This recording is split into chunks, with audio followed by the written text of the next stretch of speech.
Sa mundo ng football, makakalaban ng Pilipinas ang bansang Tajikistan para sa third place ng 2024 Kings Cup ngayong araw.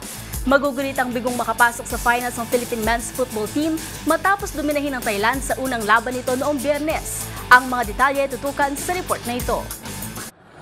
Makakaharap ng Philippine men's national football team ang Tajikistan ngayong araw, October 14, para sa bronze medal match ng 50th Kings Cup na gaganapin sa Thailand. Yan ay kasunod ng 1-3 loss ng nationals laban sa pambato ng host team noong Biyernes. Susubukan ng Filipino footballers na bumawi sa pagkatalo ng mga ito sa Tajikistan sa nagdaang bronze medal match din sa Merdeka Cup sa Malaysia, kung saan nakuha ng kalaban ang 3-4 win dahil sa penalty.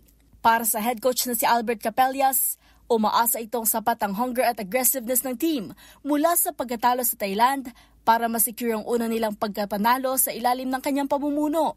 Magugunit ang sinabi ni Capellas na naging maganda ang laro ng nationals kontra host team.